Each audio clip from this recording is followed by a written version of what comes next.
HPTHT commissioner exam के लिए ये क्लास 62 हो गई। पिछले 61 वीडियोस आपने अभी तक नहीं देखे हैं तो डिस्क्रिप्शन बॉक्स में आपको लिंक मिल जाएगा, ज़रूर देख लेना। बाकी जो भी आपके डाउट्स हों, क्वेरीज़ हों, क्वेश्चंस हों, कोई फीडबैक हो, फ्री स्टडी मटेरियल चाहिए हो तो आप हमें व्हाट्सएप कर सकते हैं। पेड क्रैश कोर्सेज भी चल रहे हैं हिमाचल प्रदेश की हर एक परीक्षा के लिए, तो ज़रूर ज्वाइन करिएगा अगर आप कर सकते हैं तो। पहला क्वेश्चन है इस वीडियो का, but derives the earth's internal heat engine, यानी कि पृथ्वी के आंतरिक ऊष्मा इंजन को कौन चलाता है। तो चार ऑप्शंस आपके सामने हैं और इतनी बात आप जान लो कि ये जो क्वेश्चंस हैं ये मोस्ट इंपॉर्टेंट हैं और इतने इजी भी नहीं रहेंगे और इतने डिफ़िकल्ट भी नहीं रहेंगे। वैसे तो बुक्स में भी आप पढ़ सकते हो या फिर इंटरनेट के ऊपर भी पढ़ सकते हो, लेकिन ऐसे क्वेश्चंस नहीं होंगे वो जो हमीरपुर बोर्ड बार बार पूछता है। तो कुल मिला के इस क्वेश्चन का मीनिंग क्या है दोस्तों, पृथ्वी की आंतरिक ऊष्मा जो होती है उसका कारण क्या होता है। तो ये है क्या, रेडियो एक्टिविटी यानी कि रेडियोधर्मिता। तो इसका ए ऑप्शन बिल्कुल सही है। उसके बाद नेक्स्ट क्वेश्चन है, solids with high pH. PH value आपको पता ही होगी, साइंस में हम काफ़ी देखते थे। और जनरली डेफिशिएंट इन यानी कि उच्च पीएच वाली मृदा में सामान्यतः किसकी कमी होती है। तो चार ऑप्शंस आपके सामने हैं और ये जान लो सबसे पहले तो पीएच वैल्यू जो है अगर कम होगी तो एसिड होगा, अम्ल होगा, और ज़्यादा होगी तो बेसिक होगा या फिर क्षार होगा। तो अगर पीएच वैल्यू जो है इसमें कमी होगी, ठीक है, यानी कि उच्च पीएच होगा, तो किन किन चीज़ों का डेफिशिएंट आपको देखने को मिलेगा। इसका सही आंसर जो है डी ऑप्शन यानी कि कैल्शियम और मैग्नीशियम। आप जनरली देखते हैं जो मृदा जो है अम्लीय होगी उसमें हम क्या करते हैं, चूना वगैरह डालते हैं, मैग्नीशियम वगैरह डालते हैं ताकि उस भूमि में अच्छी फसल हो सके। तो उस मृदा को इस तरीके से नॉर्मल बनाया जा सकता है, ये जो कमी होगी इसको पूरी करके। उसके बाद नेक्स्ट क्वेश्चन है, the unconsolidated material in the underlying rock is called, यानी कि अधस्थ शैल में असंपीड़ित पदार्थ कहलाता है। तो ये जो दोस्तों मटेरियल होता है इसको निगोलिथ बोला जाता है। तो ए ऑप्शन जो है बिल्कुल सही आंसर होगा इसका। उसके बाद नेक्स्ट क्वेश्चन है, डैश की मृदा में उपस्थिति मृदा की उर्वरता बढ़ाती है, यानी कि किसी भी मृदा में अगर ये चीज़ मिल जाए तो उसकी उर्वरता जो है उसमें फसल जो भी होगी अच्छी होगी। तो ये दोस्तों आर्द्रता होती है, इसको इंग्लिश में आप क्या बोलोगे, ह्यूमस बोलोगे। तो इसका बी ऑप्शन सही है। उसके बाद ये मोस्ट मोस्ट इंपॉर्टेंट क्वेश्चन है, कई बार दोस्तों जो भूपर पट्टी है उसमें पूछा जाता है कि क्या अधिक होता है, कई बार दोस्तों मेंटल में पूछा जाता है, कई बार करोड़ में पूछा जाता है। तो करोड़ जो है केंद्र होता है पृथ्वी का, यानी कि पृथ्वी का करोड़ जो है इसमें सबसे ज़्यादा क्या होता है, ये किसका आप कह सकते हैं समृद्ध होती है किसके लिए।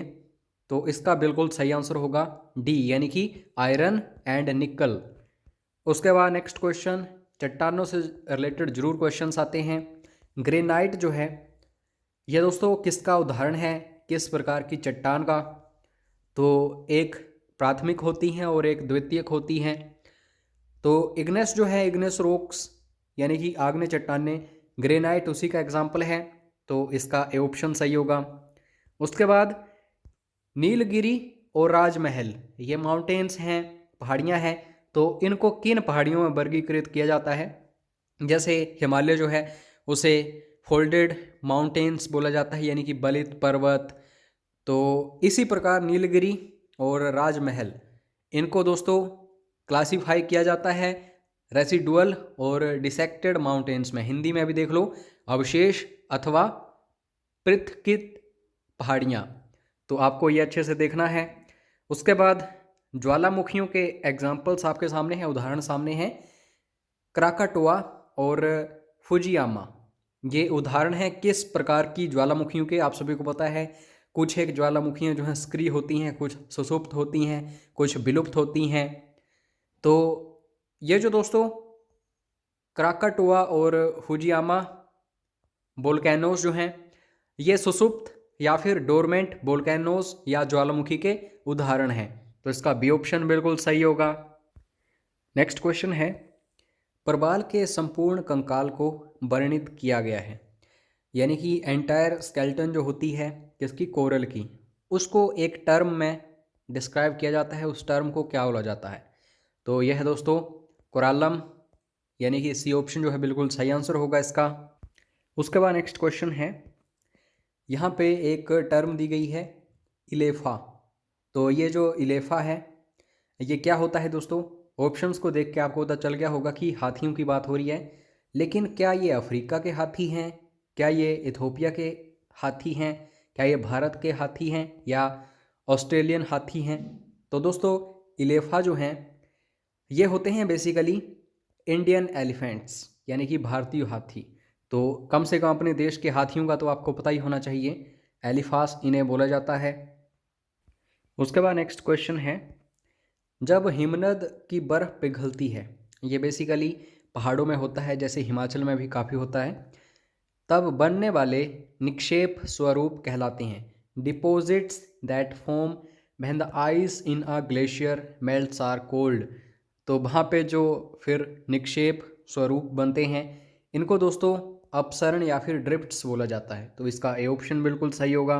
उसके बाद नेक्स्ट क्वेश्चन है, पृथ्वी की परपट्टी के तुरंत बाद का स्तर कहलाता है।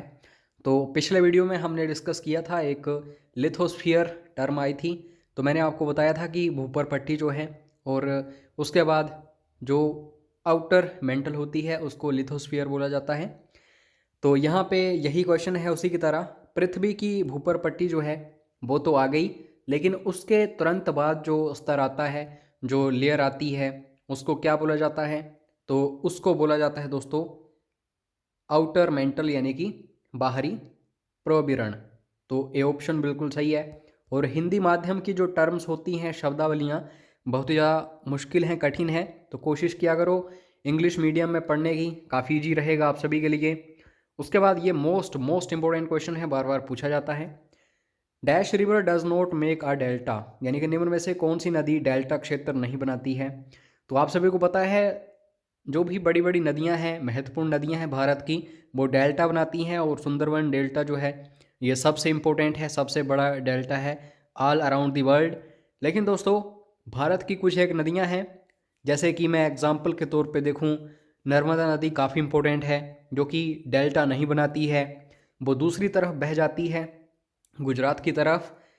तो इसी प्रकार ताप्ती जो है ये भी डेल्टा नहीं बनाती है। तो सी ऑप्शन जो है इस क्वेश्चन का बिल्कुल सही होगा। बाकी महानदी हो गई, गोदावरी हो गई, गंगा हो गई, ये सारी की सारी क्या बनाती हैं, डेल्टा। अगर आप पृथ्वी को बाकी ग्रहों से, प्लैनेट से कंपेयर करोगे तो पृथ्वी की थोड़ी अलग से शेप है जिसको यूनिक शेप बोला जाता है। तो उसको एक शब्द में, एक टर्म में हम क्या बोलते हैं। तो चार ऑप्शंस आपके सामने हैं। बिल्कुल सही आंसर जो होगा वो होगा जियोइड, यानी कि भूआब। तो इसको भी याद रखना।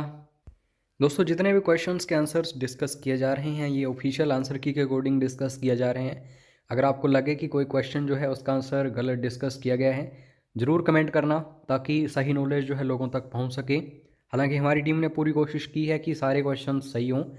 उसके बाद दोस्तों सी माउंट होता है, तो उसके सबसे ऊपरी हिस्सा जो होता है उसमें जो आपको पहाड़ी देखने को मिलती है, उस पहाड़ी को क्या बोला जाता है, यानी कि चपटे शीर्ष वाली समुद्री पहाड़ी कहलाती है।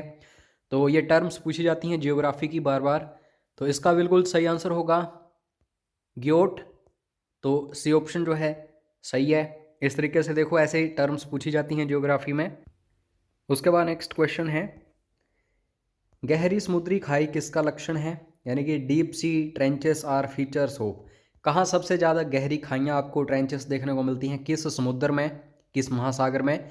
तो यह है प्रशांत महासागर। अब आप सभी के लिए होमवर्क दे रहा हूँ, आपने कमेंट करके अभी बतानी है सबसे गहरी ट्रेंच कौन सी है, सबसे गहरी खाई कौन सी है। ये तो मैंने आपको बता दिया, प्रशांत महासागर में है ये। तो फटाफट कमेंट करके बताइए अभी मुझे। तो इस प्रकार हमने जियोग्राफी के काफ़ी इंपॉर्टेंट क्वेश्चंस डिस्कस कर लिए। अब हम कुछ एक अदर क्वेश्चंस देखते हैं, फॉर एग्जांपल साइंस वगैरह। तो यहाँ पे क्यूरी दी गई है, ये एक यूनिट होती है दोस्तों, मेज़रमेंट होती है। किसकी होती है? 4 ऑप्शंस आपके सामने हैं।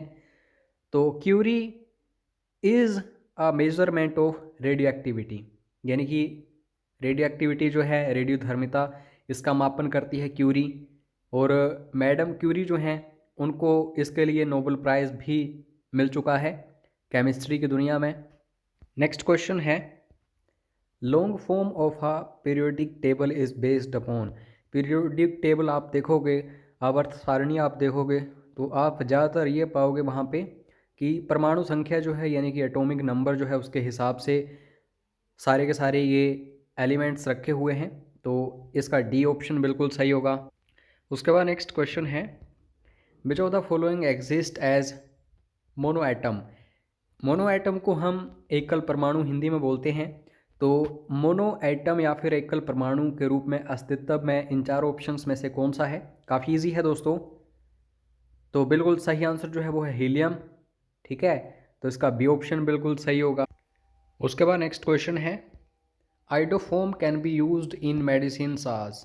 तो ये जो आयोडीन फोम है, ये किस मेडिसिन के तौर पे हम यूज़ कर सकते हैं?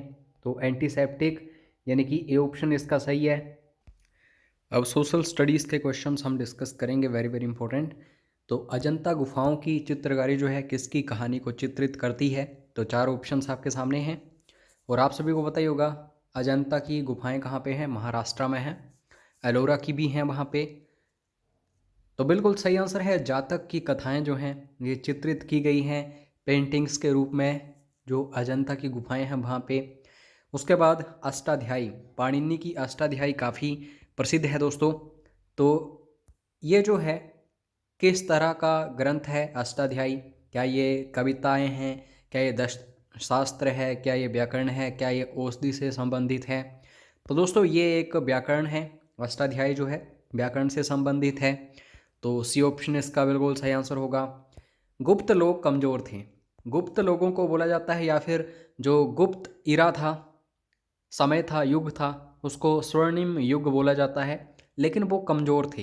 किस चीज़ में कमज़ोर थे? तो 4 ऑप्शंस आपके सामने हैं।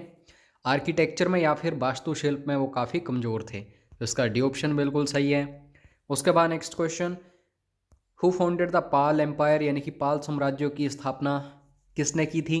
तो नाम से आपको पता चल जाएगा, गोपाल। गोपाल यानी कि पाल। तो ये आपको कभी नहीं भूलना चाहिए, काफ़ी इजी है। अब दोस्तों आप सभी के लिए क्वेश्चन दे रहा हूँ, आर्य समाज की स्थापना किसने और कहाँ की थी? अभी अभी कमेंट करके इसका सही आंसर बताइए, वीडियो को पॉज करके।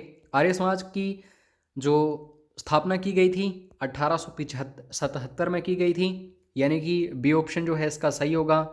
उसके बाद नेक्स्ट क्वेश्चन, वर्ष 1684 में ब्रिटिश ईस्ट इंडिया कंपनी जो है इसने एक प्रिंटिंग प्रेस लगाया था। तो कहाँ पे लगाया था? यहाँ पे ईयर भी दिया गया है 1684 ईस्वी, तो ये बॉम्बे में लगाया गया था। तो इसका सी ऑप्शन बिल्कुल सही होगा। उसके बाद नेक्स्ट क्वेश्चन है, वर्ष 1905 में लॉर्ड कर्जन के द्वारा निम्न में से किसे सामंत या नाइटहुड की उपाधि जो है इसके लिए प्रस्तुत किया गया था? तो 4 ऑप्शंस आपके सामने हैं और बिल्कुल सही आंसर होगा फिरोज शाह मेहता। तो बी ऑप्शन। उसके बाद next question, no tax campaign कब इसको लीड किया गया था? तो 1928, ये भी याद रखो। पर्सन पूछा जाता है किसने इसको लीड किया था, नेतृत्व इसका किसने किया था इस अभियान का? कर नहीं 1928 वाला, तो सरदार वल्लभ भाई पटेल। और बारदोली सत्याग्रह जो है वो भी 1928 में था। उसके बाद नेक्स्ट क्वेश्चन, पंचशील के सिद्धांतों की घोषणा जो है किसके द्वारा की गई थी? तो ये पहले प्रधानमंत्री रहे हैं भारत के, इनका नाम है दोस्तों जवाहरलाल नेहरू जी। उसके बाद पंचशील सिद्धांत जो है जिस कंट्री के साथ संबंधित हैं उसी कंट्री ने दोस्तों हमारे देश के ऊपर अटैक किया था। तो चीन ने भारत पर आक्रमण किया था कब? एग्जैक्ट आपको मंथ और ईयर पता होना चाहिए। तो अक्टूबर 1962। तो इसका डी ऑप्शन बिल्कुल सही है। उसके बाद नेक्स्ट क्वेश्चन, राजा राम मोहन रॉय एक पायनियर या फिर अगुआ थे, तो किन चीज़ों को ये फॉलो करते थे? तो पत्रकारिता, ये भी सही है। जन आंदोलन, ये भी सही है। राजनीतिक सुधार जो है उनके लिए भी काफ़ी अग्रणी थे। यानी कि ये सभी, ऑल ऑफ दी अबव। तो इसका डी ऑप्शन बिल्कुल सही है। राजा राम मोहन रॉय की बात करें, जो राष्ट्रवाद है भारत में, इसके पिता इन्हें बोला जाता है। और जो सती प्रथा है उसका उन्मूलन जो है जब हुआ था, विलियम बेंटिक उस समय first governor general of British India था, तो इन्होंने काफ़ी सहायता की थी। उसके बाद दोस्तों वंदे मातरम, जो कि राष्ट्रीय गीत है हमारा, राष्ट्रीय गान और राष्ट्रीय गीत आपको डिफरेंस पता होना चाहिए। तो किसके द्वारा इसको लिखा गया है? आनंद मठ से इसको लिया गया है। तो दोस्तों ये जो वंदे मातरम है ये बंकिम चंद्र चटर्जी यानी कि बीसी चटर्जी के द्वारा लिखा गया है। तो एससी चटर्जी और बीसी चटर्जी में कभी पजल मत होना, पूरा नाम याद किया करो, बंकिम चंद्र चटर्जी। तो ये थे आज के इस वीडियो के वेरी वेरी इंपॉर्टेंट क्वेश्चंस। अगर आप पेड क्रैश कोर्स की जानकारी लेना चाहते हो तो व्हाट्सएप हमें कर सकते हैं। चैनल को सब्सक्राइब करके रखो, बेल आइकन को प्रेस करके रखो, ताकि जैसे ही इंपॉर्टेंट वीडियोस हम अपलोड करें आप सभी तक पहुंच जाएं। मिलते हैं नेक्स्ट वीडियो में। जय हिंद, जय हिमाचल।